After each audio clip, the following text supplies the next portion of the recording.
All right, so I did a video talking about Seattle getting a NHL team, and we don't know what the name of that team's going to be yet. Um, and that announcement was made not that long ago, I believe yesterday.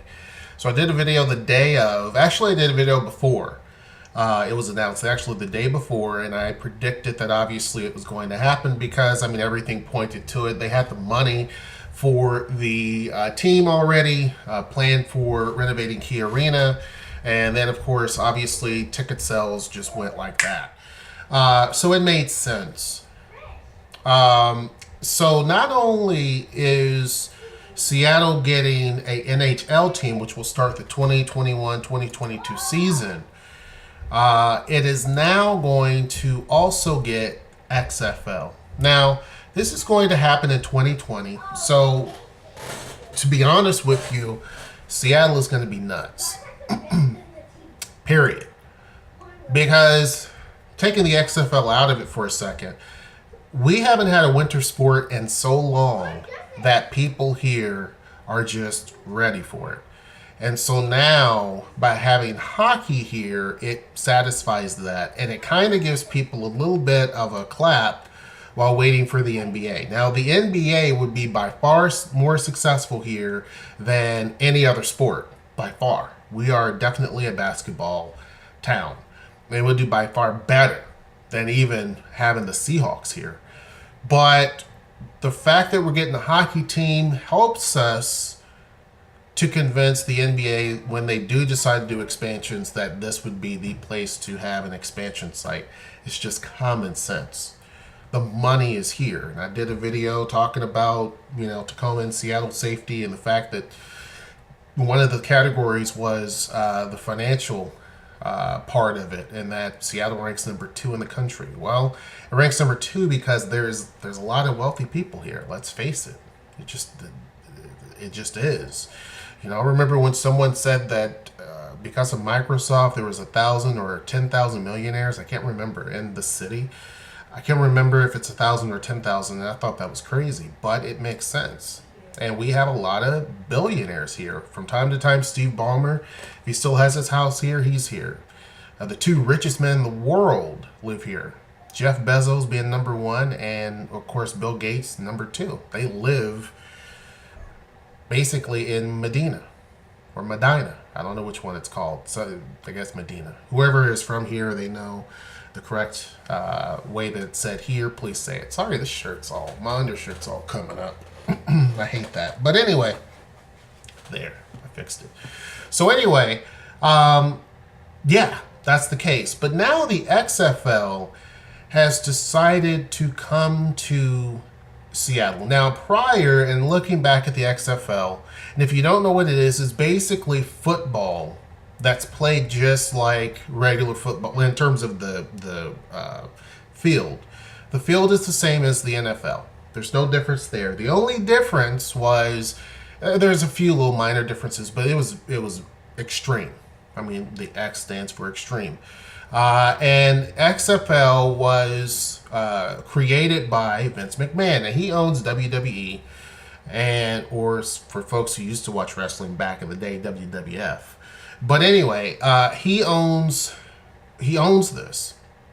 Now, the teams that they had back in the day, some of those made sense, some of them didn't.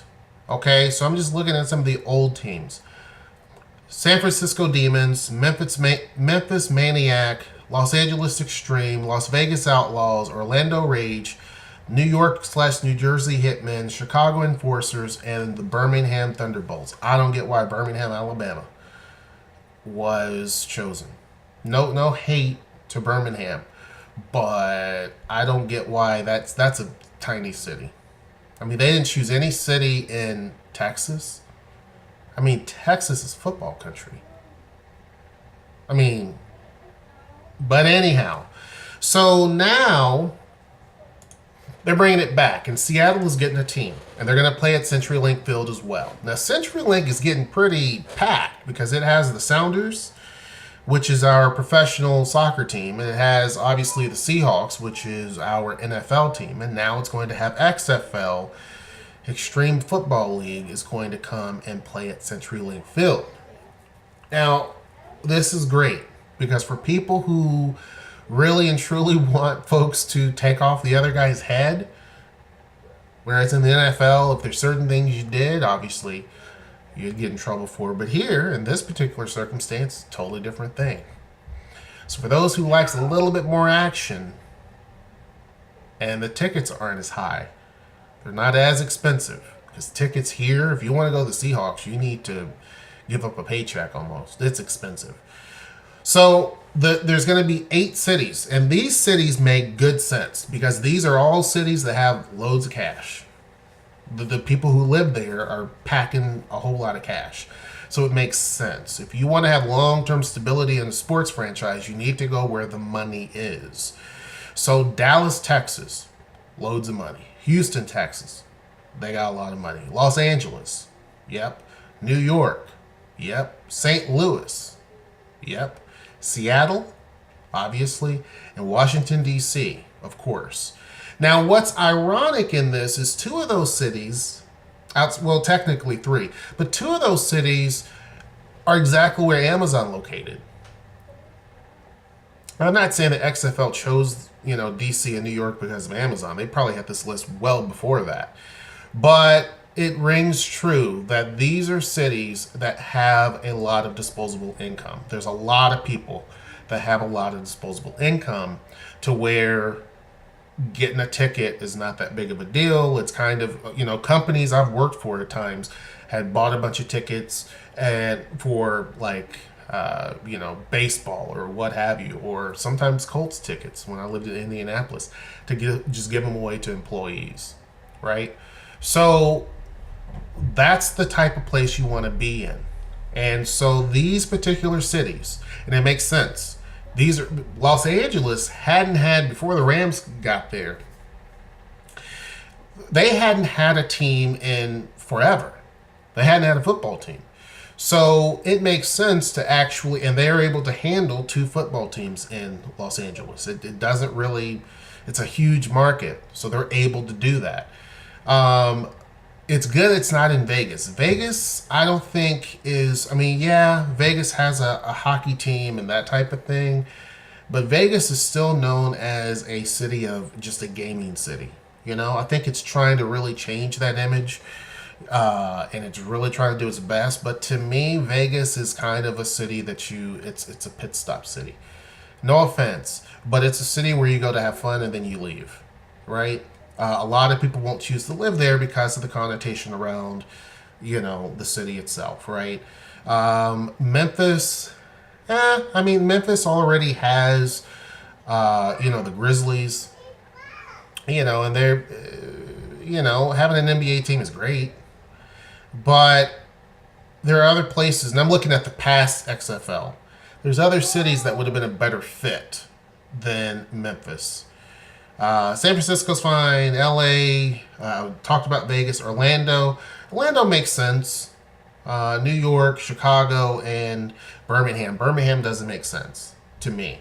Now, when you look at, and back then, they only had 8 teams. Okay? They had 8 teams overall. And let's see. Just looking at something really, really quick. It's talking about kind of what their rules were and this type of thing. But basically, Vince McMahon teamed up with NBC. And the problem was that it was just not making any money. It wasn't making any money. You have markets that tickets have to reflect what people can afford to pay. People in Birmingham can't afford the same type of tickets that they can in San Francisco. And then you have these weird markets, small markets, and then you have these giant markets, which are going to fill seats more so than you will the smaller markets. And it didn't make any, to me, I never understood that. It doesn't matter if they're football crazy towns or not. If the stats don't make sense, then it's not going to make sense. And so it lost a tremendous amount of money and it just went away. It was a great product. A lot of people liked it, but it just kind of went away, and it was in places that didn't have a whole lot of people. And I would say probably out of at least 2 teams. They shouldn't have been in it at all. And at the time, Vegas, and we're talking back in 2001, Vegas was not prepared for some sort of team like this. But XFL is coming to CenturyLink in Seattle in 2020. I'm telling you, a lot of sports news is happening. First hockey and now XFL. So anyhow, hope you guys enjoyed this video. Actually, XFL first, because technically they announced it first. Hope you guys enjoyed this video, and until next time, I will see you. Take care.